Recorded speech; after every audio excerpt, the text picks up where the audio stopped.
Welcome to the Hardwood Hustle powered by PGC Basketball. We believe in the value of a coach. We're here to educate, empower, and encourage you to lead like never before. This week, TJ and Sam discuss what it takes for coaches to be their authentic selves. If we want to be the best leader we can be, we have to build trust and strong connections with our players. In this conversation, you'll hear ways you can make sure you're on the right track. Let's get started. Welcome to the Hardwood Hustle. Today, Sam and I are going to talk about authenticity, finding your authentic coaching voice, the way that you show up every day in an authentic way. What does authenticity look like? And Sam, we were talking about this a little bit earlier, and you were talking, and it's early, it just happened, but the Colts just made an outside the box hire. And one of the things that you really appreciated was just his authenticity. Share a little bit about that, and let's dive into how coaches can show up as their authentic self. And is that the right thing to even do, or should you show up as a different version of yourself? So we'll work our way through that. Yeah, I think it's a great conversation, TJ. Excited about it. So the context is Jeff Saturday, former Colts player, played 14 years in the NFL, 12 playoffs, 2 Super Bowls, one Super Bowl ring. He just got hired as the Indianapolis Colts coach, and he has not coached much in his background. He's not coached above the high school level, and the Colts hired him from the outside, so out of the box hire, and he comes in.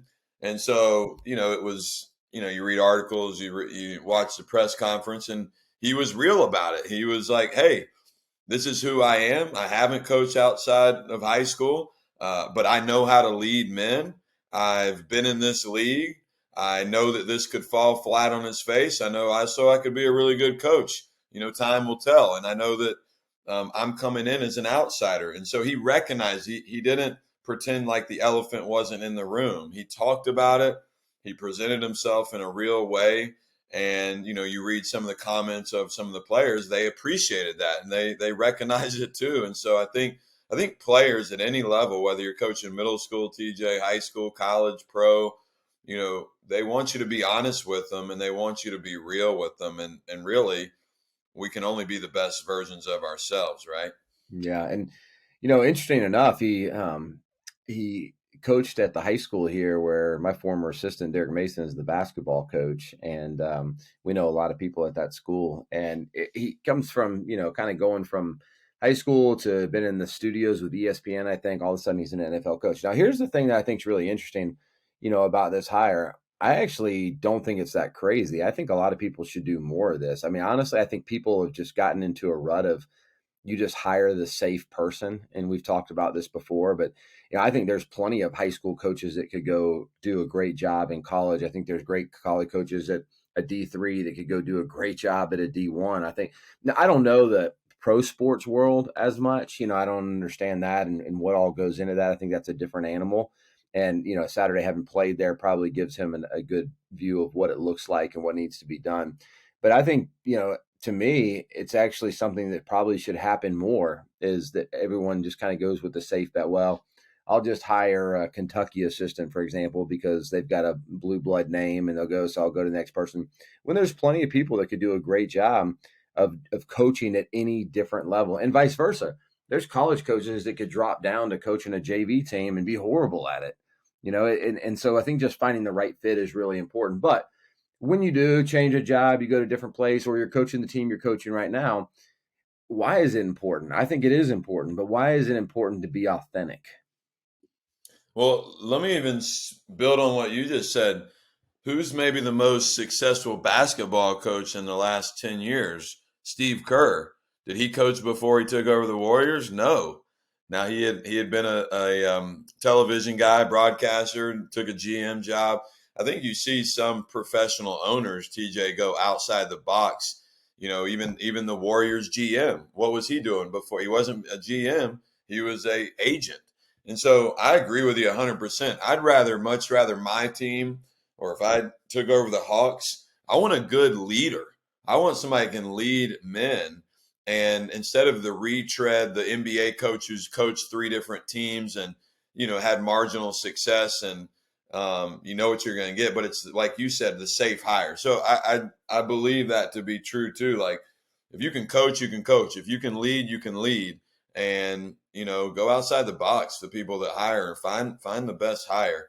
Back to your question. Your question was about authenticity, right? Yeah, just why is it important? I think this is interesting when people take over jobs or they become a leader of something new, and it's like, well, what do I do? What's my first meeting look like? What's my first interaction look like? And I personally think a lot of times when we go into a new situation, the first thing we think about is proving ourselves rather than you maybe just relating or building relationships or just being authentically who you are. I was listening to a pretty good interview from one of the players that just is with Golden State now. I can't remember his name, but he was over with Milwaukee, and they're asking about Steph and his leadership. And he said, Steph could easily blow me off anytime he wants, but Steph always listens. And that's a version of Steph Curry's authenticity. He's just a good listener. He's not above anything, not above any. And I think there's simple things like that I'm just willing to be a good listener that people buy into, that people relate to, that people value. Yeah, when I think about authenticity, TJ, here's what I think about. It takes a while to learn who you are.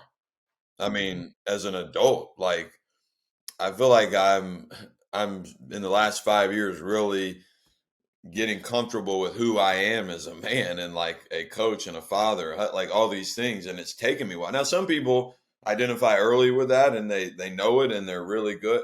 But I think it takes a while to figure yourself out as a coach. And here's what happens. And you and I went through this, a young coach, you influenced by the coach you worked under or played under, you're going to coaching clinics, you're listening to these celebrity coaches, the ones that lead these big time programs, and you're enamored with how much success they've had, and you watch them run a practice or run a clinic, and you're taking it all in, and you're like, man, I really like what they did. Or you just like it because, Coach K won a national championship. So whatever he did must work. I'm just going to do what he did. And so we're trying to take all these things, form it into our own personality, and be this coach who wins and influences players. And that is hard. I mean, it's hard to take it and then become, and I think as you get older, I think I'm not speaking for you, but I think you share the same sentiment that you start to figure out who you really are, then who your most authentic person is. When I go to a clinic now, I don't take 40 things, I take 4 things and I mesh it into the way that I lead and the way I run my program. And I just think it is a process that really takes time. Yeah, one of the things that I think most people probably don't do that you and I have done a lot of, and I encourage people to do more of it, but I've done a lot of finding out about myself over the last decade or so, and that, I mean, from taking the love languages test to the colors test to the Berkman to the disc to the 2 point whatever, all kinds of different things to find out my personality. One of the interesting things that I found out is we're kind of all have a hard wiring, like we're kind of hardwired to show up as one particular person. And this is where I think authenticity can go wrong is here's what I found out when I learned a ton about myself. I've got a lot of amazing characteristics and values and just things that are my hardwiring that are awesome. But there's also the flip side of that. I got a lot of things that I don't love, that aren't great, that are not really even who I want to be sometimes, but I'm hardwired that way a little bit. And I've shared this one multiple times, but like, being a high D, like I'm driving, what's the next thing that's got to get done? But who I want to be is a very relational person that can walk slowly, that can pause, that can be there for people, that can, that's who I want to be. And so when I learn about myself or on the colors test, I'm a red, or, what acts of service is my love language. And so I can do 1,000 things for my wife, but her love language is words of affirmation. She just wants me to tell you she looks pretty. And it doesn't, my 5 hours of hard work of getting groceries, cleaning, whatever, it doesn't go very far, not nearly as far as just telling her she looks beautiful today.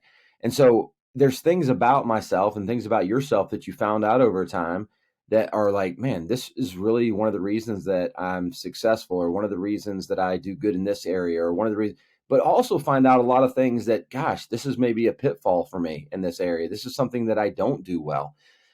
And so my authentic self has a lot of really good qualities. My authentic self also has some not so great qualities and has some things I need to overcome. And that's true of everybody. No matter what your hard wiring is, you're hardwired to be good and do good things in certain areas. You also might have some hard wiring that might not be beneficial in areas.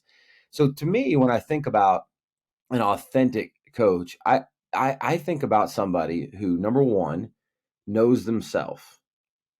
Number two, they know the things that could possibly trip them up or get in their way from being the best version of themselves. Number three, they're vulnerable about that stuff. They understand, like, I do this well and I don't do this well, and tell people I want to do this better. I need your help doing this better. And they search to try and find ways to do that better, which would be the number four for me, is they're actually seeking out how to become a better version of their authentic self. And I think that's a lifelong journey to get there. But where you can't stop, and this is one of the frustrations I have, is where coaches stop at this place is, well, you know what? I'm just a high D and I just drive the people. I don't have time for relationships. That's just how I'm wired. Like, that's not good enough for me. I don't think that that passes the test of, like, well, that's just who I am. I don't like that particular type of authenticity. Yeah, where you double down on who you are, but who you are isn't good enough, and that's a hard, honest truth, or self evaluate. The hardest part of everything you just said, I think, is for us to openly acknowledge where we're flawed. We're, especially guys, we don't have a problem sharing what we're good at, and feeling good about ourselves there. But like really showing vulnerability and say, hey, I don't do this well, and then working through it. We don't want to acknowledge our flaws. But I'm going to go backwards, even something you said as well, which is, if you're listening to this, have you even done the work to know what you are good at and what you're not? And like you said, like we've done that, and it's hard to admit when we're not good at something. I have several things that I'm just not good at, and some of those I've got to work hard at improving, and some of those are really hardwired, and would be a challenge. But then accentuating your positive. One other thing is, as you're coaches that are listening, or anybody that's listening, leaders, if you're a head coach, hiring people or surrounding yourself with assistants who do balance you out. So, and we've talked about that before. Graham is highly relational. So he covers up that for you, but you're still working on it and you desire, but that's where he thrives. Like that's where he is his own money. Like he makes it happen. So I think being aware of that as well. So let me go back to what I'm saying. You got to recognize the flaws. To do that, you got to do the inner work. Once you do the inner work, be okay with it. No, like when you do a personality test, when we did our Berkman with PGC, it's not easy reading that thing. At first, my first reaction, TJ, is like, no, that's not right. And then like when I get real with it, no, that's right. That's who I am. So I think recognizing those flaws is hard. Yeah, and not all of these things cost money. There's a lot of ways to find out about yourself that are free. To go take tests online, and Enneagram and colors tests and love language. There's just so many different ways to find out about yourself. And I think each one of those, I've shared that at our coaches clinics often, that, the five love languages, I wish I'd have known that 15 years earlier in our marriage. I mean, I can't think about how many arguments were caused just because I couldn't believe she didn't feel loved. And on the flip side of that, I didn't recognize why she didn't. And, I was just missing the mark. And sometimes she was as well. But I think one of the things that's really important in this, and I think that Jeff Saturday, the one that you mentioned there in the beginning, is he was very transparent and authentic in the meeting. And I think that's one thing coaches fail to do enough of, is to say, listen, I recognize the elephant in the room. I understand your concerns.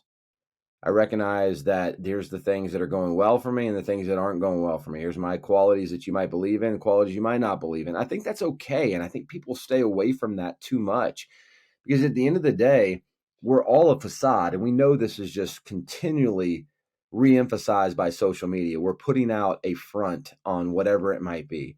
Oh, we've got this great thing going on with our marriage. We got this great thing. Our kids are perfect. Oh my gosh, we're going on this lavish vacation. We have so much money. Okay.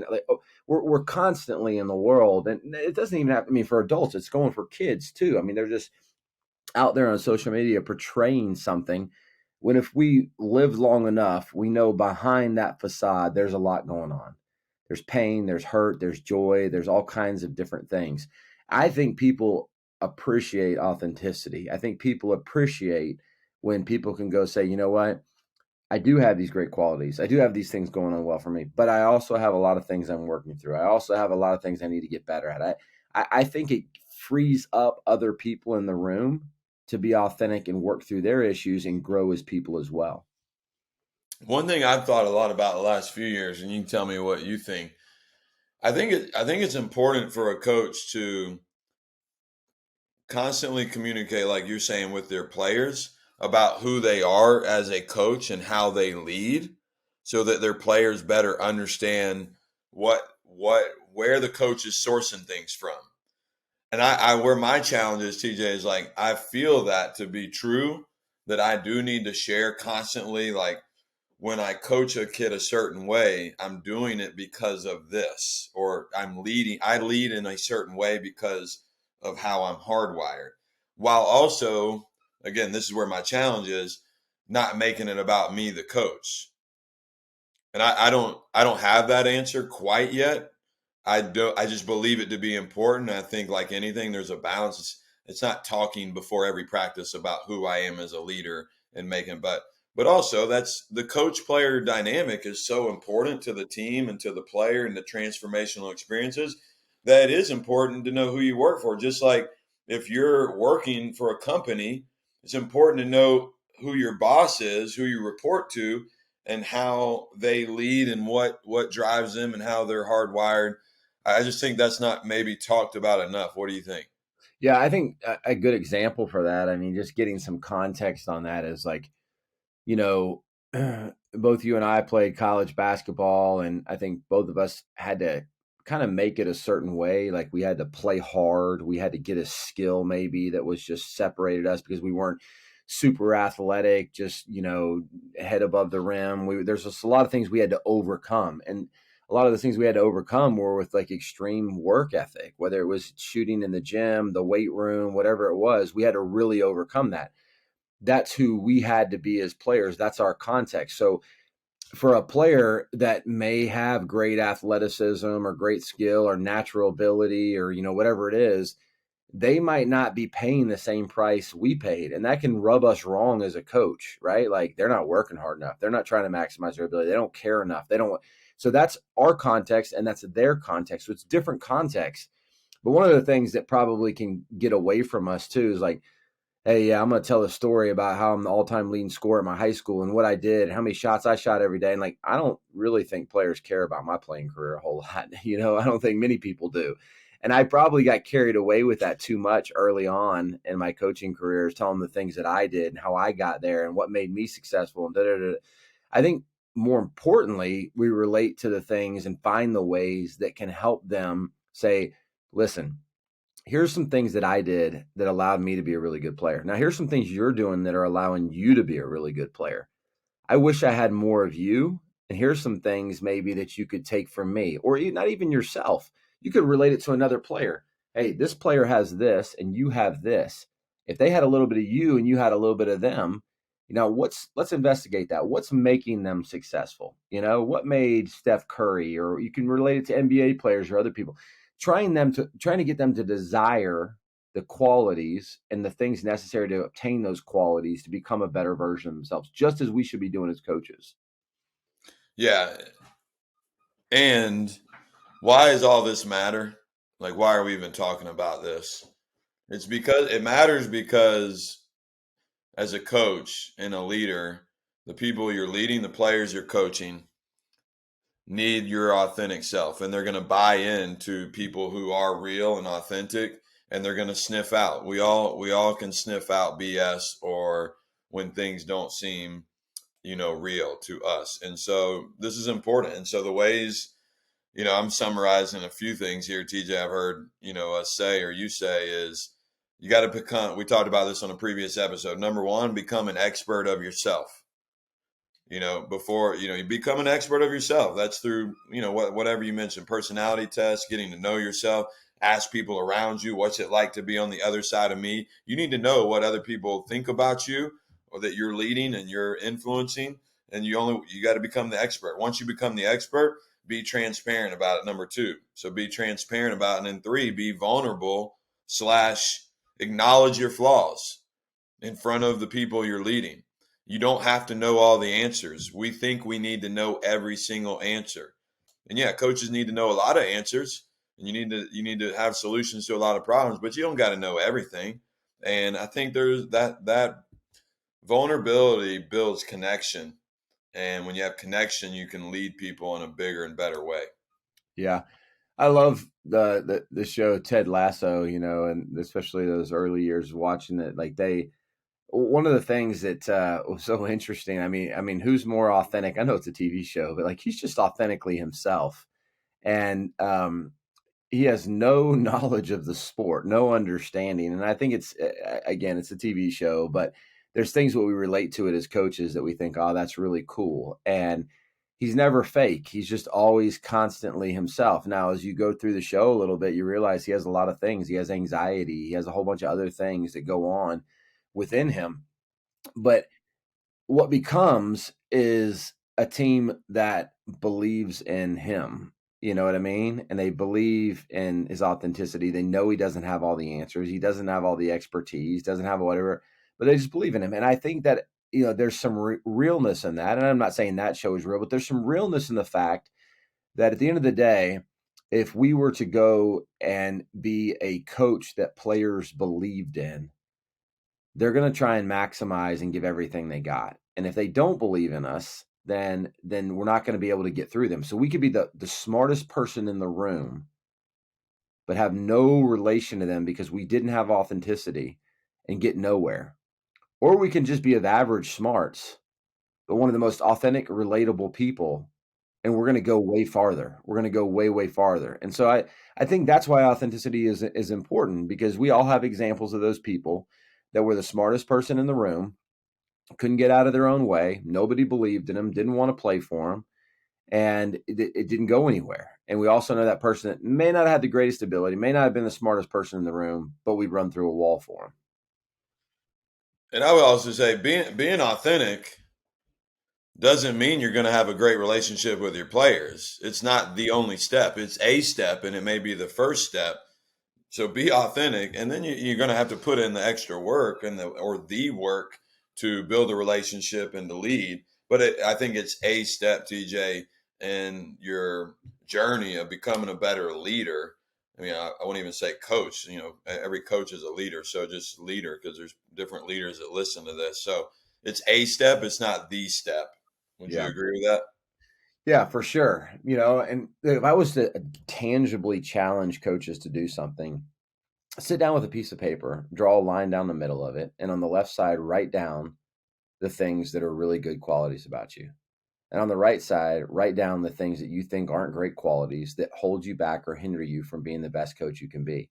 That would be step one. Now, if you can think of all of the great qualities and not many ones that are negative, you got a problem. And if you can write a whole bunch of negative ones and can't think of any good qualities, you also have a problem. And so I think there should be balance there. I mean, you should be able to identify the things you do well and the things that you don't do well. If you struggle to do that, there is a lot of searching that needs to go on, whether, like we talked about, those tests, asking other people about your code. If you're not aware of your blind spots, right, as well as you're not aware of the things that you do well. I think both of those things are really important. And I that whole book, Good to Great, right? Like sometimes you just need to double down on the things you're good at and become great at them. And sometimes you just need to stay away from the things that you don't do well. Sometimes you need to improve the things that you don't do well, so you're a better version of yourself. Sometimes you can minimize those things because you have a great balance on your staff. Sometimes you're a one-person show and you have to be better at all things. We talk about this at the coaching clinic as well.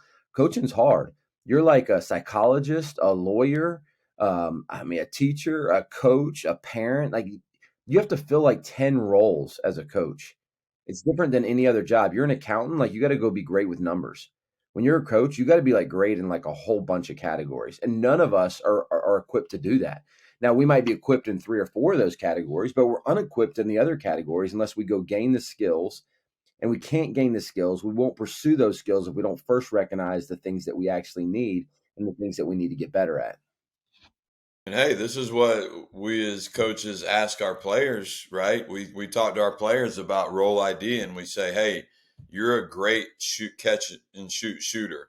You're not great putting it on the floor. Therefore, we want you to shoot the ball. Or you're a great defender and rebounder, but you're not a great scorer. We want you to be a great screener and cutter on offense. So we're asking our players to do this. So what better way than as a coach or leader to model this and recognize we as coaches have our strengths, and then we have things that we're not as good at, and that's okay. And then, telling our players and talking to them about it. So it's really important, DJ, to be the best authentic self in all phases of your life. And the only way to do that is to get to know yourself. Yeah.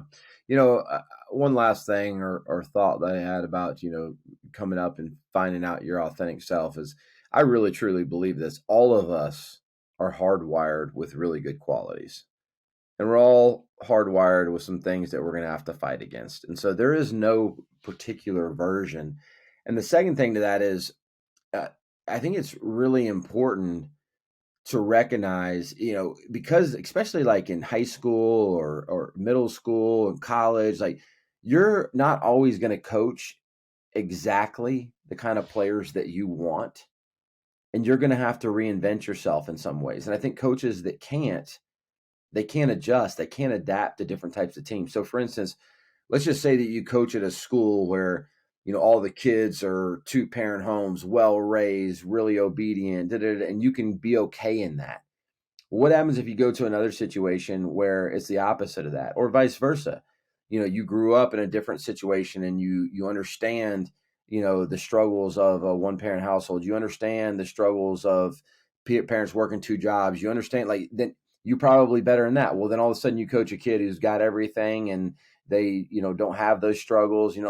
We don't always relate well to what we don't know, what we haven't experienced. So we have to get to a place if we want to be able to coach in multiple arenas and multiple types of players, which I think is almost a non-negotiable these days. Almost every team I come across, they have a variety of players. Kids that have this, kids that don't have this, kids. And some of us are wired to coach a particular type of kid better than we are others. Not just our own hard wiring, but the way that we were raised, the way that we were nurtured, the things that we grew up learning. And so we're constantly having to adapt because we're not just managing 1 or 2, we're managing like 15 people plus coaches. There's so many different people, so many different styles, so many different hard wiring, so many different upbringings that it requires that we be dynamic and that we grow constantly if we want to be able to reach all of the players and get the group to come together as close as possible and achieve as much as possible. And so as a coach, we have to be in the business of growing. Even though we're talking here about how important it is to be authentic, I think we also have to recognize that the best version of our authenticity, or like the authentic self that we want to be, tongue twisted there. I think the importance of that both ways, like be who you are, but grow into a better version of yourself. I think that, and I don't think that just applies to coaching. I think that applies to life, but I think it's almost a non-negotiable in coaching. Yeah, you bring up a couple good points. The common phrase that's happened is like, I'm going to be me, or do you. Well, what if you isn't good enough? What if I'm going to be me? What if me isn't good enough? And so that's like we all, so you said it well. The way I would, again, maybe I'm saying the same thing here. Be yourself, but also, and I'm going to take away the but. Be yourself and continue to grow and become a better version of yourself. Don't just say I'm me. This is who I am. This is how I've led and coached. Well, you can grow. We all need to grow. And so the second thing you said I thought was really good is be dynamic. Yeah, you got to be a dynamic leader. That doesn't mean like charismatic and you got to light up the room with your energy necessarily. It can be that, but dynamic in how you relate to the different personalities. And so I would just build off what you said. Even if you coach a bunch of kids from 2-parent homes and, they're in a affluent area, or you coach a bunch of kids from single parent, like all those kids that came from the same, they're all different kids. And inside that 2-parent home, there may be abuse in one home. There may be a lot of Jesus in another home. There may be dysfunction in this home. There may be, a whole host, an older sibling who's abusing drugs. There's a whole host of things every kid brings onto that team, whether they all come from a similar background or not. And so you got to be dynamic too. I like that word, dynamic, as a leader and how you're relating to different kids. Yeah. Yeah. And I think being raised in a 2-parent home or a single parent home, or parents that work or parents that don't work, or, involved, not involved, that doesn't guarantee you anything. I mean, there's a bunch of single parents out there raising amazing kids, and there's a bunch of 2-parent homes that aren't paying attention to their kids. There's not one makes it. It just, the fact that they're different, that they have different influences. They maybe have a mother that influences them or a dad that influences them. They may have both that influence, and they may have either or both that influence them negatively or positively. I mean, so it doesn't. By no means am I saying that it one's an advantage over an advantage, because I've been fortunate enough to coach a lot of kids that were from single parent homes or no parent homes that were amazing young people. And as we as coaches, the point being, they're all different because they were raised differently. I mean, same could go with, they were one of 4 kids. They were one of 1 kid. They were one of, what I mean? Like, all of those things affect who they are. All of the people that, in fact, that are in their life that have led them affect who they are. But as coaches, be confident enough to be your authentic self. Be humble enough to recognize the things that you need to get better at. Be passionate enough to go grow in the things that are going to make you better at leading any type of person. And I think each and every day, if you can do that and be vulnerable with your players along the way and help them build vulnerability, I think that you have a chance to be a really good team leader.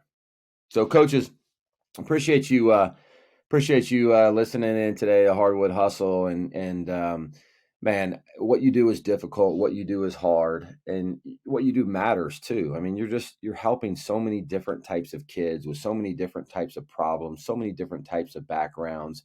And it's hard to help them if you can't lead authentically, and you're not going to get the most out of them if they don't believe in you, and they're going to believe in your authentic self. And so find that authentic self, grow that authentic self, and keep searching for ways, to be that person that can lead in any kind of situation, any type of kid.